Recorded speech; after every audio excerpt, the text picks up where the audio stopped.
What if you spent your entire life searching for gold, finally found a fortune worth millions in today's money, held it in your hands, and then lost it forever? That's not a hypothetical question. It's the true story of Tom Watson, a prospector who discovered 40 pounds of gold nuggets hidden behind a secret waterfall in the Grand Canyon, only to watch his dream slip away in the most heartbreaking way imaginable.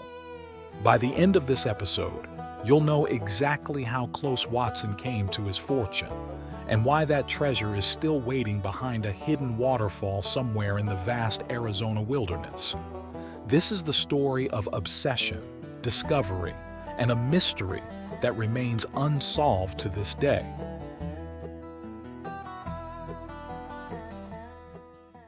Welcome to Southwest Desert, where adventure meets the arid beauty of the American Southwest.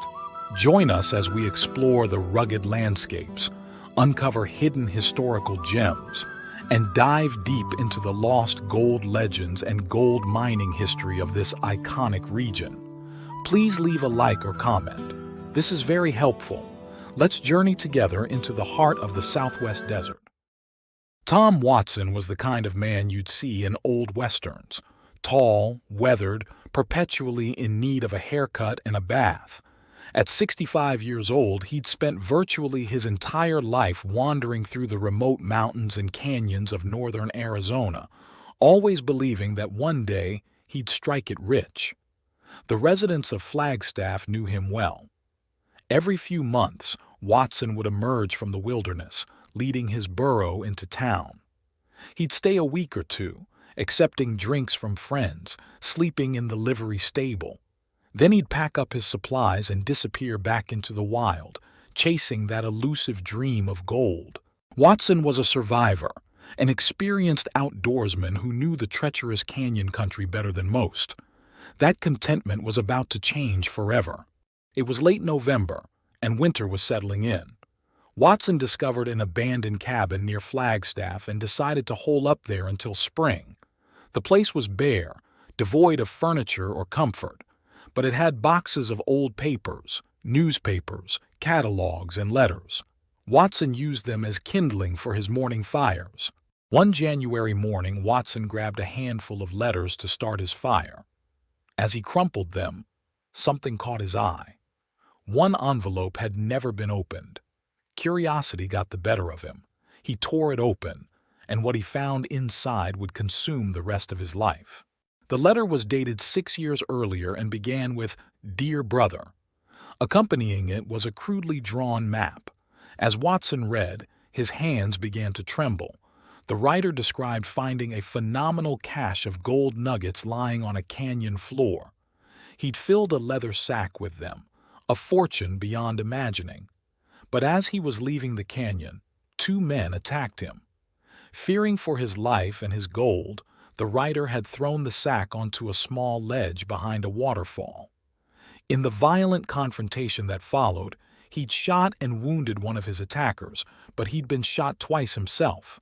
The letter had been written from a doctor's office in Williams, a small settlement 30 miles west of Flagstaff.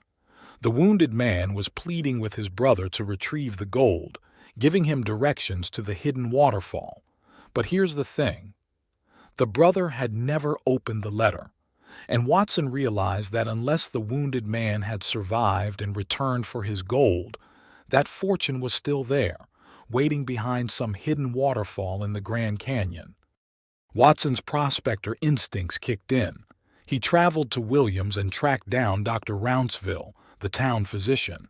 The doctor remembered the case well. A badly wounded man had been carried out of the canyon about 6 years prior.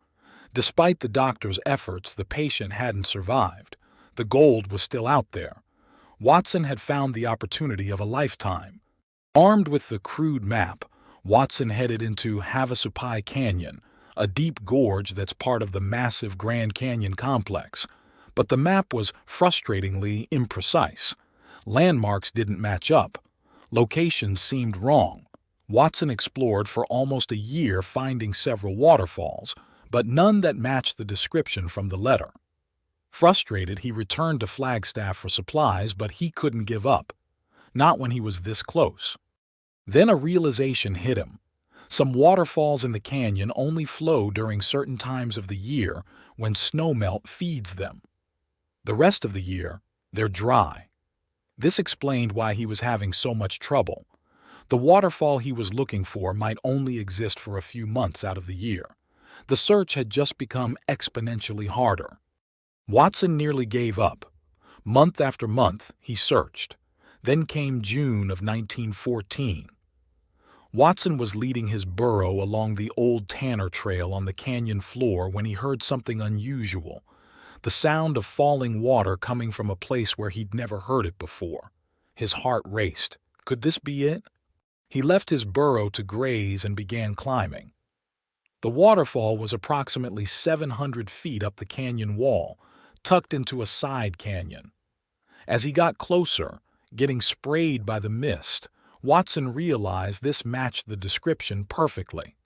Behind the sheet of cascading water, he could barely make out a small opening. This was the moment. Everything Watson had dreamed about was within reach. Positioning himself precariously on the steep slope, Watson took a breath and leaped through the waterfall. He landed on a narrow rock shelf in a dark, cool chamber hidden behind the falls. Using his body to shield against the spray, he struck a match.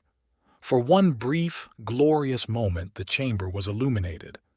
Gold, everywhere.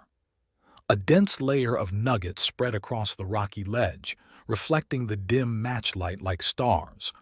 Watson's heart nearly exploded. The rotted remains of the leather sack lay among them, but the gold was intact. He estimated nearly 40 pounds of nuggets, a fortune that would set him up for life. Everything he'd ever dreamed of was right here, within arm's reach. Watson's mind raced. He needed to get his saddlebags from his burro to carry the gold out. He stuffed a handful of nuggets into his hip pocket as proof of his discovery. Standing up in the low-ceiling chamber, ready to leap back through the waterfall, Watson prepared to begin his new life as a wealthy man. Then his foot slipped. The ledge was slick from the constant spray. Watson's feet went out from under him. He tumbled through the waterfall, crashed onto the rocky slope below, and rolled helplessly down 700 feet to the canyon floor. For 6 hours he lay unconscious, broken and bleeding. His faithful burro grazed nearby, oblivious to the disaster. When Watson finally regained consciousness, the sun had set. Stars provided the only light. He tried to stand and immediately discovered he'd broken his left leg just below the knee. The pain was unbearable. But Watson was a survivor. Slowly, agonizingly, he crawled to a pile of driftwood and selected 2 straight sticks. Using his own shoelaces, he fashioned a crude splint. Fighting waves of nausea and pain that threatened to knock him unconscious again, Watson somehow managed to climb onto his burro. 6 hours later, he arrived at the ranch of Martin Bugelin. The rancher took him in, and several days later, when Watson was stable enough to travel, Bugelin transported him to a doctor in Flagstaff. The diagnosis was grim. Gangrene had set in. The doctor managed to save the leg, but Watson spent 4 months recovering before he could walk without crutches. But here's the thing about obsession. It doesn't care about broken bones or near-death experiences. Watson never stopped thinking about that gold. For months, as he healed, all he could think about was returning and claiming his fortune. He'd been so close. He just needed to get back there. Finally, in November of 1915, Watson had recovered enough to return to the canyon. He was nearly 70 years old now, and riding still brought him considerable pain, but he was determined. He brought along a friend named Roy Scanlon. Together, they rode along the Tanner Trail, searching for the area where Watson believed the waterfall to be. But they couldn't find it. The season was abnormally dry and no surface water was flowing. Or maybe Watson was simply lost. The canyon all looked the same. Days turned into weeks. Watson grew increasingly frustrated and despondent. He knew he was close. He had to be close. but he couldn't determine which direction to search. One night, while Scanlon was out gathering firewood, Watson sat alone in camp. The weight of it all crashed down on him. He'd spent his entire life searching for gold. He'd finally found it. He'd held a fortune in his hands. And now he couldn't find it again. The waterfall was out there somewhere, probably within a few miles of where he sat, but he'd never locate it. He was too old, too broken, too tired. Watson picked up his carbine, placed the barrel in his mouth, and used a short stick to reach the trigger. Roy Scanlon returned to camp to find his friend dead. So let's return to the question we asked at the beginning. What happened to the gold? The answer is both simple and frustrating. It's still there. Somewhere in the Grand Canyon, near the old Tanner Trail, behind a seasonal waterfall that only flows when conditions are right, 40 pounds of gold nuggets sit on a narrow rock shelf. The fortune that Tom Watson found and lost is waiting for someone to find it again. But here's why it remains lost. The Grand Canyon is vast beyond comprehension. It's one of the largest canyons on Earth with countless side canyons, seasonal waterfalls, and remote locations that rarely see human visitors. Watson's map was crude and imprecise. His memory was clouded by trauma and time. The waterfall only flows at certain times of year, making it invisible for months at a time. And very few people today even know about this lost cache. Since Watson's death in 1915, over a century ago, no one has seriously attempted to find the lost waterfall gold. The treasure hunters have moved on to other legends, other promises. But somewhere out there, in a small chamber behind a hidden waterfall, Tom Watson's fortune still waits. Thanks for watching. If you enjoyed this video, don't forget to like, comment, share, and subscribe for more great content. Hit the notification bell so you never miss an update. See you in the next video.